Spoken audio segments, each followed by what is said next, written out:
Primeiro, eu quero dizer que essa é uma preocupação que não é só de quem trabalha no campo da assistência social, no campo dos direitos, ou mais notadamente dos direitos humanos, ou no campo da segurança pública. Isso é uma preocupação de toda a sociedade brasileira, afinal de contas, direitos humanos é um princípio de uma política, né, de uma filosofia de Estado. Não é coisa de direita, não é coisa de esquerda, mas é uma questão que eu considero fundante para a consolidação do Estado democrático de direito, mais notadamente no que se refere à questão da preservação e valorização da dignidade humana. São esses os princípios dos direitos humanos.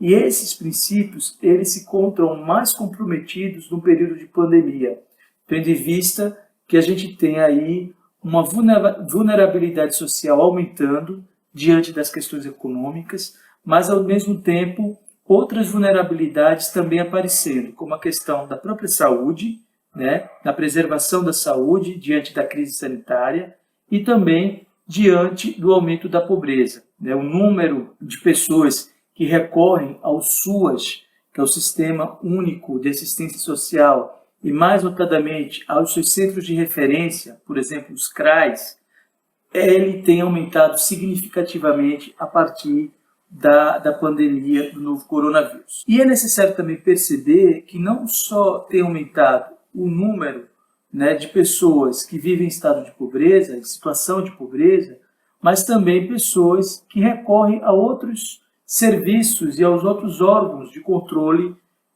em relação aos direitos humanos, mais notadamente de crianças e adolescentes, como o caso dos conselhos tutelares. Tem também aumentado significativamente a procura aos conselhos tutelares, órgãos esses que já se encontravam fragilizados mesmo antes da pandemia do novo coronavírus. Então você tem aí, para além da crise sanitária, do aumento, né, da vulnerabilidade da população em relação à saúde, você também tem, em paralelo, o aumento da violência praticada no campo das famílias, né, nessas diferentes configurações familiares você encontra o aumento da família. Inclusive, evidentemente que você tem aí um aumento mais significativo nas famílias populares, mas essa violência também chegando nas famílias de classe média e de outras classes sociais também. Afinal de contas, a violência ela não escolhe classe social. Agora, a questão que a gente precisa aqui colocar de forma mais efetiva é que em famílias que vivem em situação de pobreza, essa violência se efetua de forma mais intensa. Eu não posso deixar daqui de fazer essa análise, não só do período da pandemia, mas também conectá-la ao antes da pandemia. Você tem a emenda Constitucional 95, que congela os investimentos na saúde, educação e também no campo da assistência social.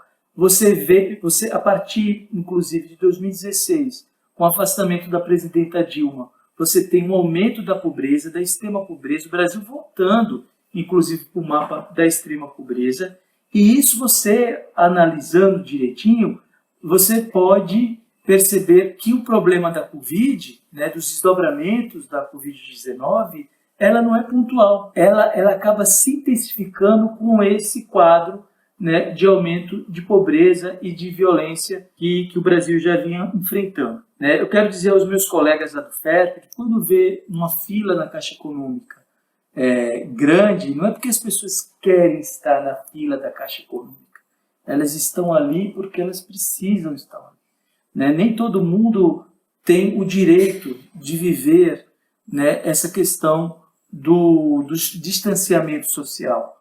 Nem todo mundo tem o direito de viver essa quarentena. Muito pelo contrário, as pessoas que estão na pobreza ou abaixo da linha da pobreza, elas precisam buscar formas de sobreviver. E elas não buscam formas de sobreviver em suas casas, elas precisam sair delas. Então, o governo federal, junto com os governos estaduais e municipais, precisam buscar mecanismos para que essas aglomerações, para que essas filas, elas busquem uma solução e assim protegendo quem mais precisa. Sem falar da humilhação, da forma vexatória que é você enfrentar aquelas filas absurdas.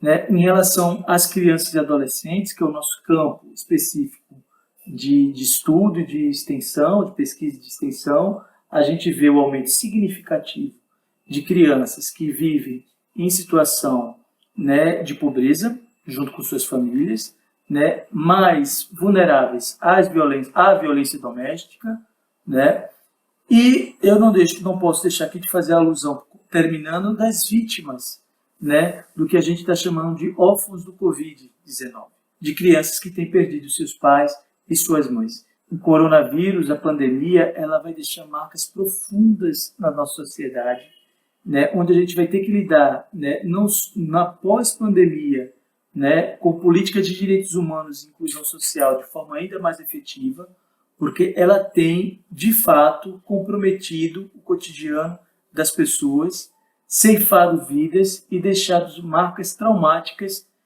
da memória de nossos meninos e meninas. Então, é hora de fortalecer o conceito tutelar, é hora de fortalecer o SUAS, é hora de fortalecer o SUS, é hora de fortalecer todos esses que estão na linha de frente, né, de combate, de enfrentamento a essa pandemia. Muito agradecido a do FERP, esperando que a gente cumpra, né, a nossa missão, né, de docente universitário, né, no sentido de contribuir, né, através da pesquisa, do ensino e da extensão universitária, no enfrentamento aos problemas sociais que nós vamos ter no pós-pandemia.